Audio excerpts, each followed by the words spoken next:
So 2 returns this week. It seems like everybody's a little bit pissed off, but we are officially on the road to SummerSlam weekend. Let's talk about NXT.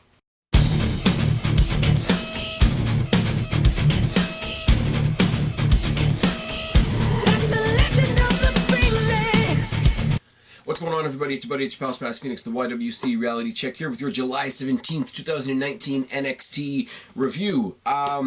House cleaning, as usual, is just a couple of programming notes at the end of this week. Hoping to get on with Guapo. We're going to talk about Fight for the Fallen. We're going to do a little bit of a review there. I told you guys that I'm only really going to do a review of the AEW shows if I can put an angle on it, if there can be sort of a theme to it, if there's a deeper thing we can look into. The first time around, the angle was like, let's just look at all the things they did that WWE would never get away with. The second time around, it was what it was like to watch it on TV versus what it was like to be there live, because Guapo was there live. So that was an interesting debate. This time around, the angle is, we never got to do a preview for it, so we're gonna talk about it after the fact. That's a little bit lazy, but it is what it is. Also, it might be Friday, it might be some point this weekend, I am going to be doing a little bit of material leading into SummerSlam weekend. For those of you that remember back in the day, a couple years ago, I used to do a thing for WrestleMania called Road Signs. It was a play on the road to WrestleMania, and yeah, it was really corny, but I had a lot of fun doing that. This isn't going to be an all-the-time thing. This is purely based on the fact that SummerSlam weekend, I'm going to SummerSlam, I'm going to TakeOver, I'm going to Raw, I'm going to SmackDown, and I am going to the Destiny Icons 2 show as well.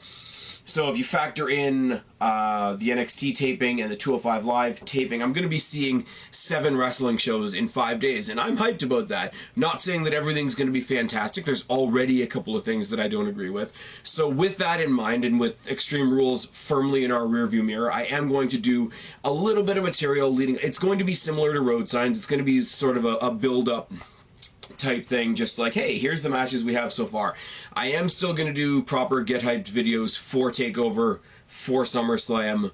I may do one solo talking about Destiny, because we did get the news that Destiny Icons will not be televised as a pay-per-view, but it will double as their first... sorry, my chair's doing a thing again, guys. It is going to double as the first taping for their TV deal on the Fight Network. Now, I don't know whether the entire show is going to be broadcast as one show, whether it's going to be broken up into bits and bobs over the next couple of months. I don't know. If I get that information before the weekend, I will let you guys know. The other bad side about that is when I do all my after SummerSlam stuff, I will be giving you guys all highlights of that show, and if you're planning on watching it on TV, that'll probably be a bit of a spoiler. I might put spoiler tags on the videos just to not be a complete asshole. But also, either just before or just after SummerSlam weekend, we are going to be doing the next Q&A. Why is my TV flashing? Why is this a thing? Sorry, guys. Professionalism at its best. There will be the next Q&A sometime around SummerSlam weekend, before, after, during, etc. I might just do it smack dab in the middle of the weekend. I've got days booked off before and after the weekend, so we will be doing the Q&A at some point. I will not nail down a time, because you guys know how I am with that shit. But please go back and check out the one we did before WrestleMania. You can put your comments down in the question... Sorry. Put your questions down in the comment box below, not put your comments down in the question box below. That doesn't make any sense. But yeah, do the thing. You guys know what the thing is. Anything else you guys know, check out in the annotation up above. Check out the playlists for NXT, NXT UK, back when I did 205 Live. The topical videos, let me know how you guys are enjoying the topical videos. All the topical videos fall under the category of the off-the-cuff title. I've been doing topical videos, but I've also been doing little snippets, because I know a lot of you guys, especially now that we're not doing the pay-per-view pick'em anymore. I know not all of you want to sit down and watch a full pay-per-view preview. I mean, we go quite long and we ramble quite a bit, but I have taken to cutting out little snippets of those videos when we get on to when we get sidetracked on a particular topic that I think could be a good solo video. I've been putting up those as solo videos. The face turn of Kevin Owens, the Twitter debacle with Seth Rollins, the absolute ludicrous entitlement of Sasha Banks, the new Bray Wyatt gimmick.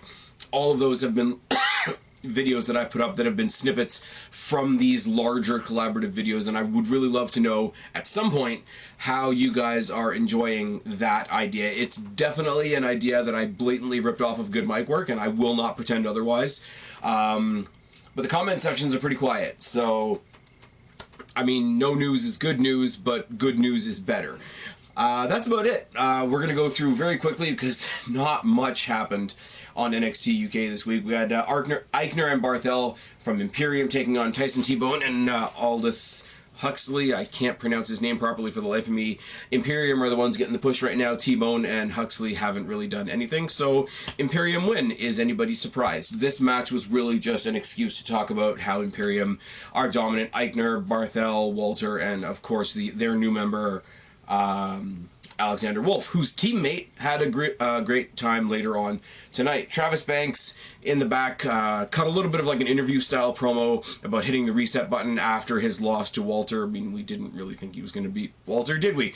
Ginny beat Xia Brookside. Xia Brookside is the ultimate underdog babyface heel, and she's being beaten up by Ginny, and Ginny's got Jazzy Gabbert's help, which is sad because Ginny herself is like significantly larger than tiny little Xia Brookside, and she needs Jazzy's help to win, and that's just sad, and I don't care about Ginny or Jazzy Gabbert, if I'm completely honest, but she's there and she ain't going anywhere. So they cut a promo about, Imperium cut a promo in the back, and the sound in it was really kind of bad, but basically they're bragging about getting rid of British Strong Style. They got rid of Pete Dunne a while ago. They got rid of Tyler Bate, and the only one left is Trent Seven. Apparently Walter's going to face Trent Seven next week, which is fine and wonderful. And Trent Seven by himself is not something we've gotten a whole lot of. We've gotten Tyler Bate by himself. Obviously, we've had Pete Dunne by himself, both in NXT UK and a little bit of NXT proper, and I've had the chance to see him at Destiny as well, so lucky me.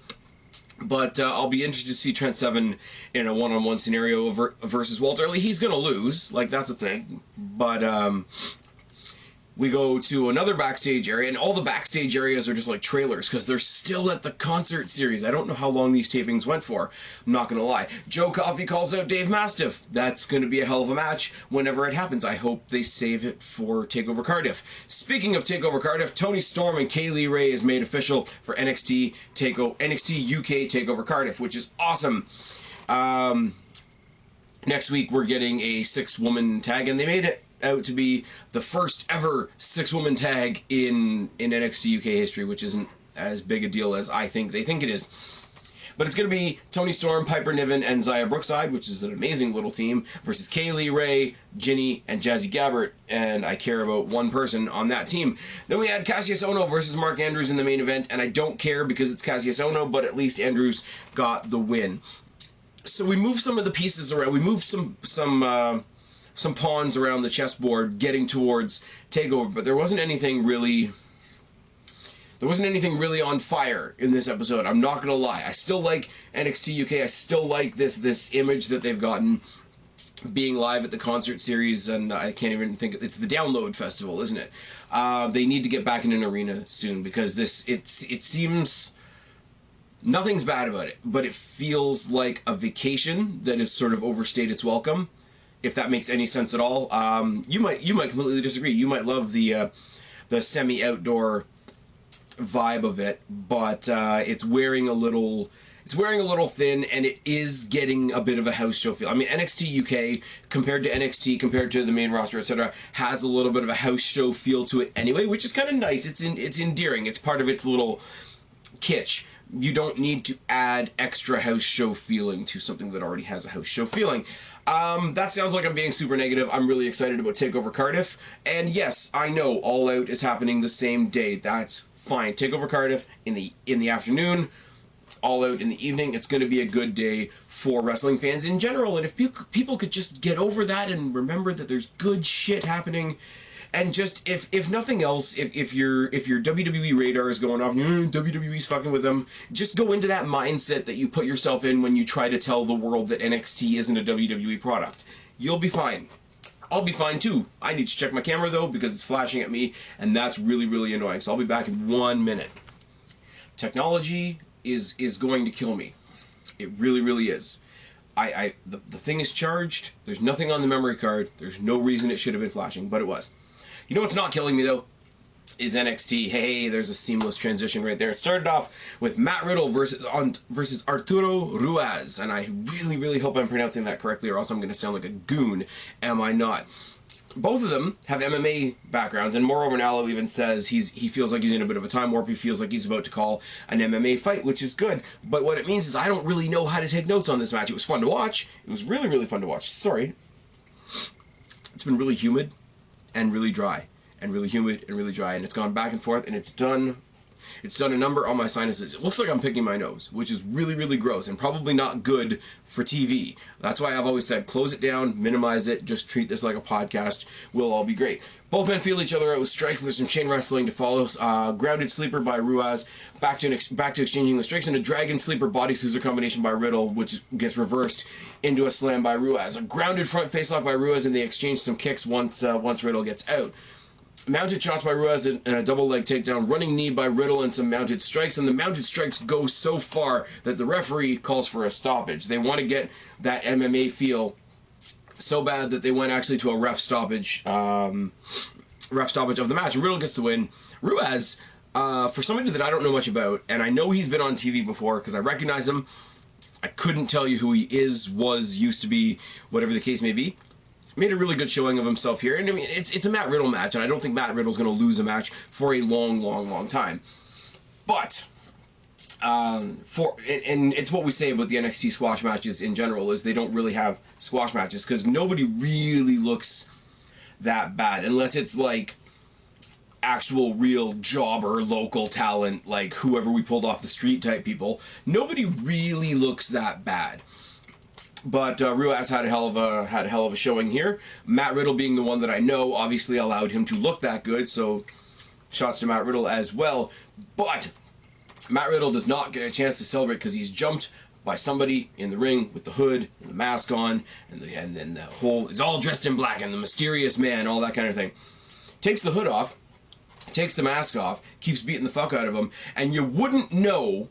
But it was KILLIAN fucking DAIN. You wouldn't know because the man has shrunk, the man has bulked up, the man, it looks entirely different. The guy kind of looks like Bray Wyatt a little bit.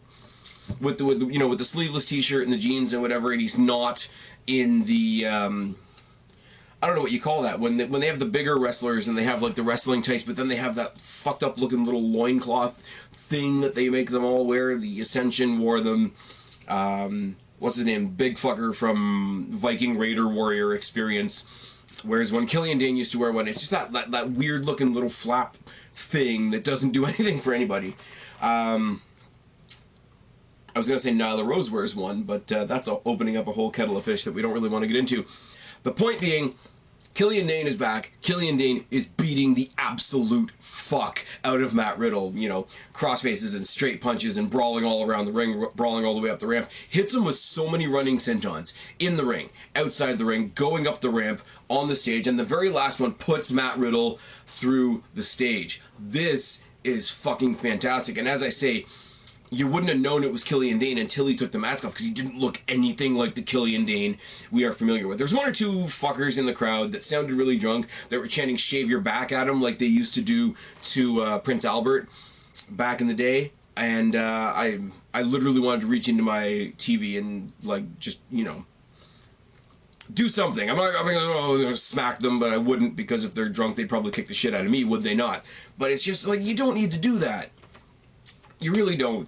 But, yeah, this new jacked up KILLIAN DAIN versus Matt Riddle is something I'm all here for. It's unfortunate.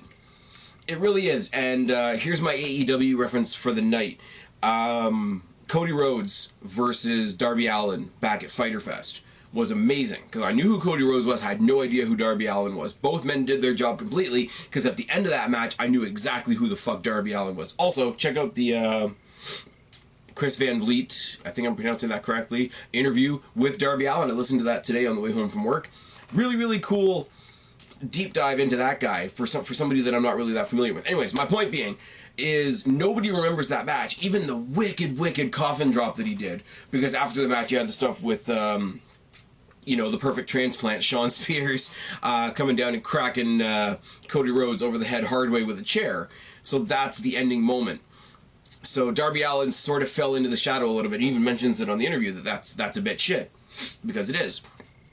So Matt Riddle, Arturo Ruiz, had this great, really MMA, like, I'm not an MMA guy, but I'm assuming MMA feeling match, and it was really neat, it was really different, other than the fact that I don't know how to take notes on a match like that, so I fumbled through that, as you guys could probably tell.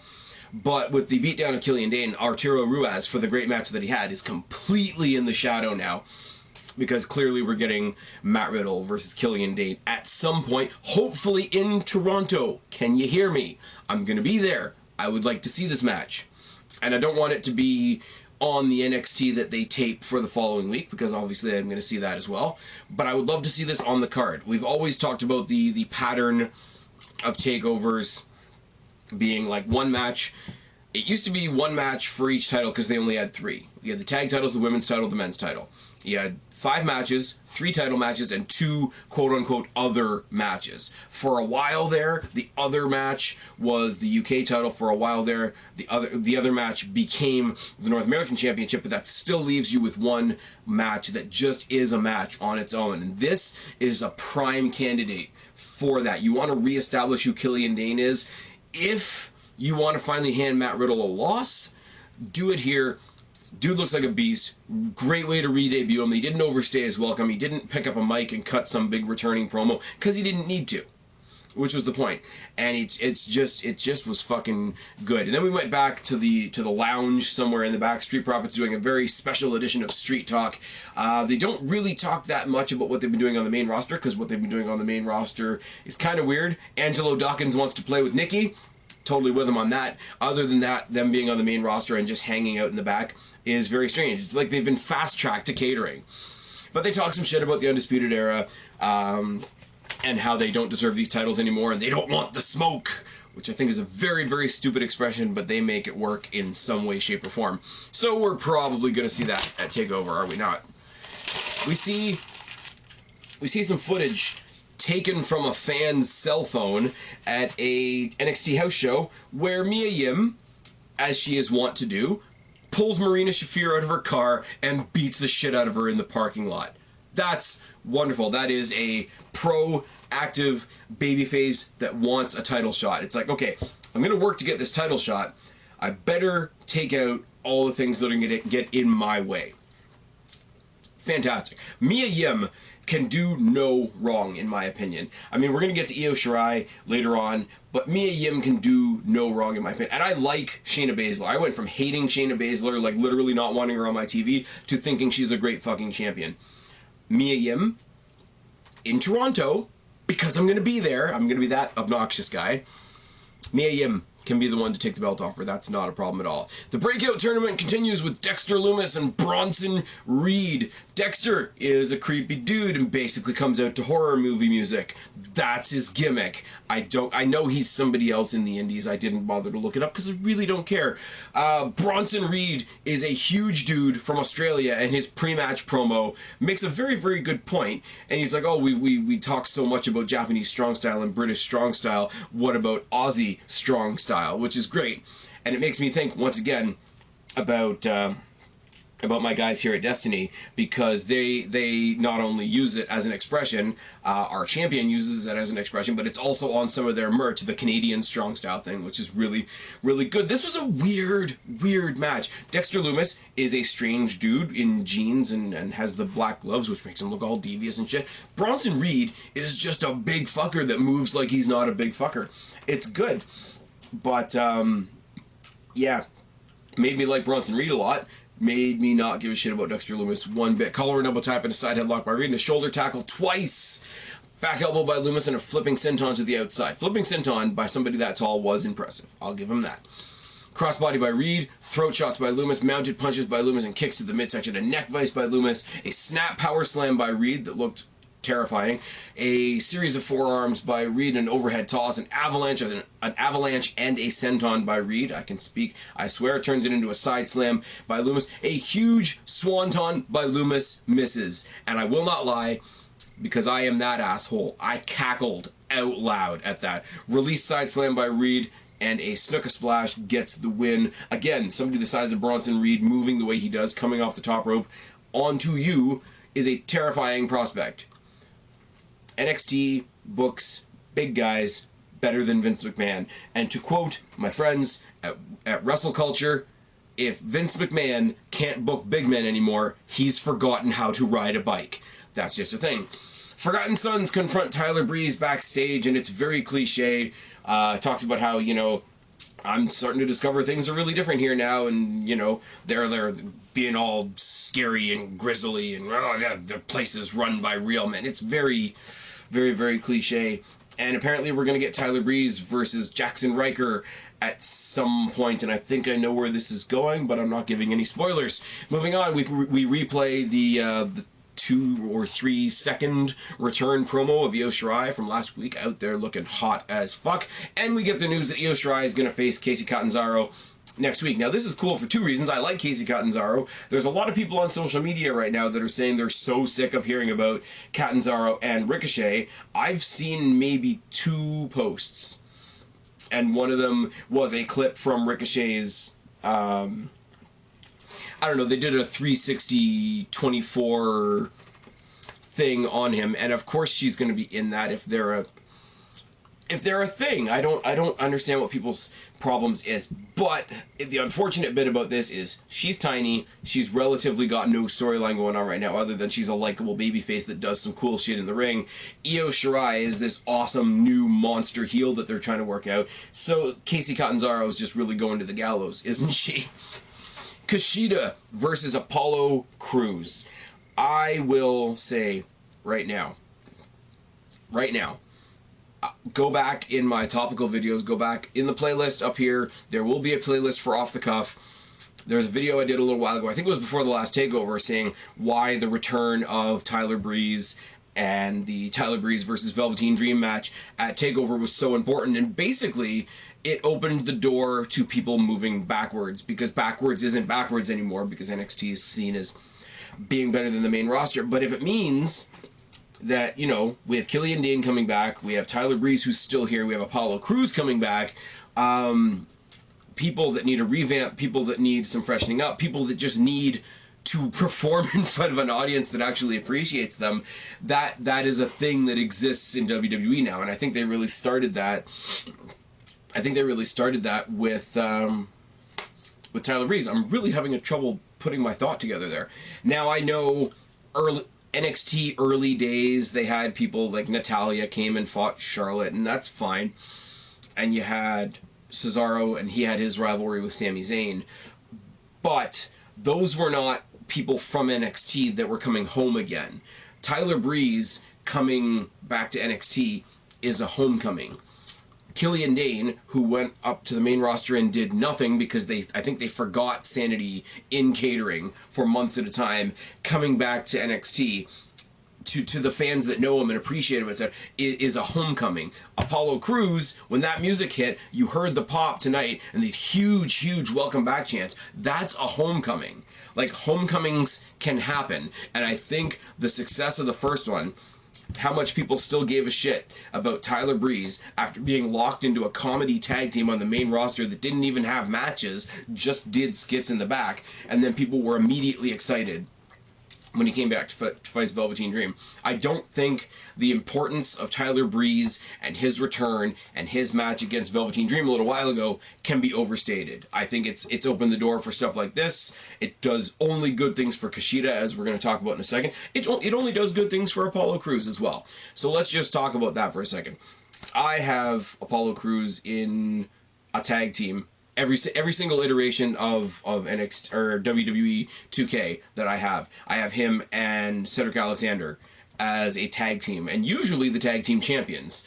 As as I set up my rosters, etc. I think the last match I played on my game, and it was about a week ago, was the two of them taking on what I called the new Street Profits, which was Montez Ford and Leo Rush. Angelo Dawkins, not there, out there playing with Nikki. Okay. I don't know. I'm totally derailing.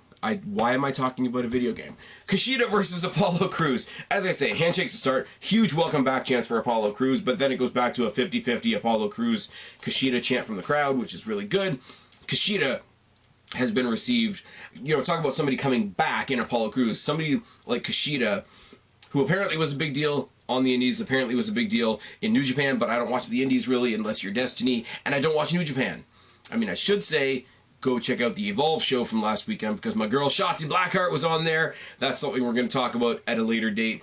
But I didn't see Kishida before I came here, and he's been welcome with open arms, just like Hideo Itami was, just like Asuka was, just like Kairi Sane was. I shouldn't be surprised at this point. Front slam by Cruz to start the match, and a front face lock by Kishida. Gator roll by Kishida, and a side headlock by Cruz. Drop kick by Cruz and a clothesline. Handspring heel strike by Kishida. I can read my own writing. I promise, followed by a headbutt. Gutbuster by Cruz and a hesitation suplex, and then he locks him in a chin lock. Both men trade punches. There's a corner splash. There's an overhead toss by Cruz. Gut shot by Kishida. Handspring back elbow. Insiguri off the apron and a slingshot tornado DDT by Kishida. 3 suplexes and a standing star press by Apollo Cruz. And this is where my WWE Network cut out. This is where Rogers Cable put on my screen, this channel is currently not available due to technical difficulties. We appreciate your patience. This is where I had to go look for a stream. This is why the premiere for this video is probably going to go up late, because I had to watch the rest of this on a stream. Basically, I was able to back it up and basically catch the ending, because the ending was a Spanish fly into an armbar by Kishida that eventually gets broken, but only enough for him to lock him into the hoverboard lock and get the win. Kishida, Apollo Cruz, this was really good. It was face versus face. Everybody had a lot of fun with it. The guys in the ring looked like they were having a lot of fun with it. This match can happen again. This match, and I'm not putting anybody down when I say this, NXT takeovers don't have pre-show matches, because, while the pre-show is happening for TakeOver, they're filming the next episode of NXT. But if NXT takeovers had a proper pre-show, I would put a rematch of this match on the pre-show. They don't, so they won't, so it's pointless. Moving on. Moving on to, okay. There we go. Because I'm retarded, apparently turning pages is hard. Damian Priest versus Keith Lee is happening next week as well as the Io Shirai Catanzaro slaughter that's going to be. Keith Lee's in the back talking about how, you know, they've got this Rising Stars tournament that they're doing, and he didn't have that when he came in, and, you know, people are excited about this person or that person. I didn't have that when I came in, and I've actually been a bit stop-start. Maybe I need to go change people's opinions of me is the end of it. And it's he's being interviewed, but he's sort of talking to himself, with the interviewer just there to pick him up as he's talking out loud. There's a little bit of sarcasm to it, so maybe he's not necessarily going to do a heel turn, but, you know, have a little bit more edge to him, have a little bit more serious to him. I like what they did with Liv Morgan on SmackDown. I'm going to divert a little bit, when she tried to step up to Charlotte Flair and lost, and grabbed the microphone after the fact and basically said, yeah, I am kind of fake. Maybe I need to go away for a while, then come back a little bit more real. A repackaging of Liv Morgan will be fine. A little bit of a harsher side from Keith Lee will be great. Keith Lee versus Damian Priest, I'm sure, will be very, very entertaining. But you know what was even more entertaining? Adam Cole versus a mystery opponent for his new NXT Championship. Now, what makes me laugh a whole bunch, this is where WWE steps on their own feet a lot. This week's episode of NXT, you knew that Adam Cole was defending his North American title, his NXT title. I'm an idiot. Sentences will find their way eventually. He's going to defend his title. He's going to defend his title, and we're not telling you against two. He's going to defend his title for the first time since he won it, which isn't true, because he defended it against Tozawa at the Evolve show. He beat Tozawa. Obviously, the match was fun. Run in after the fact by a Gargano, which is fine. The Evolve show, I'm not going to lie, I skipped a couple bits, but the Evolve show overall was a lot of fun. As I say, check out the match with Shotzi Blackheart. Yes, I'm a bit biased. She does a suicide dive that misses and face plants 4 chairs, busts her face open, and carries on like it's any other day. Yeah, and you wonder why I'm looking forward to Destiny. We're going to talk about Destiny later. It's going to be fine. But yeah, so it's not his first time defending his title because he defended it successfully against Tozawa. So that's promotion that doesn't promote Adam Cole because it makes it sound like he's never defended his title when he just had a banger of a match last weekend against Tozawa. Tozawa was there to fill a spot, wasn't he? To be fair, but he replays one of the visits to the Gargano gym. He makes fun of some guy that Gargano was trying to give encouraging words to, and brings that guy out. His name's Twan Tucker, and he says, "Hey man, you got a chance to come in the ring right now and slap the hell out of me, slap the taste out of my mouth. Undisputed Era aren't even here. I'm here all alone." And Twan Tucker says, "Well, that's kind of unfortunate, because I'm not." Gargano comes out, jumps Cole, kicks him, beats the shit out of him. They fight through the crowd. The refs break it up. Gargano, to his credit, does this amazing running suicide dive because he breaks them up and he goes back up the ramp like he's going to fuck off, like you do if you're a babyface. Instead, does the full width of the entrance stage, suicide dives off of it onto Cole, gets him back to the ring, locks him in the Gargano escape in the middle of the ring. Adam Cole is selling it like it's death, and that's how we go off the show. This was really good. From the pushing of Kishida to getting us excited about Damian Priest, maybe fucking with the Keith Lee character a little bit. We had the re-debut of KILLIAN DAIN. We had the return of both Adam Cole and Johnny Gargano, because Cole's been doing the whole like championship tour thing, and Gargano's been God knows where. They did a lot, and I keep saying this, like I'm surprised. I keep saying this like it's a new thought. They do a lot with an hour. Now it helps. It really does help that unlike the main roster, they don't have to stop a match because there's a commercial break. But there are commercials. There are commercials for WWE stuff. There are commercials for the WWE Network. There are commercials for the next pay-per-view. And I will say on another side note, I love that the entire SummerSlam commercial is basically hyping up Toronto, because shout out to Christian Miracle, but Toronto's kind of my kingdom.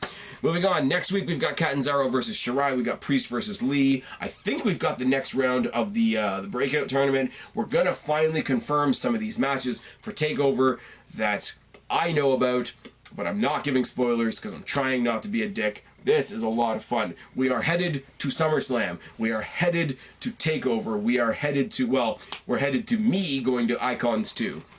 The next couple of weeks, I'm going to be unbearable because I'm really excited. That's it. I've run out of things to say. I've stumbled over all my words. I'm losing my voice, as you can tell. I've been Spaz, your YWC Reality Check. Subscribe up there. Talk down there. Start a conversation. Keep all these conversations going. Don't be a stranger. I'll talk to each and every last one of you later, but for right now, I am tagging out. Bye, guys.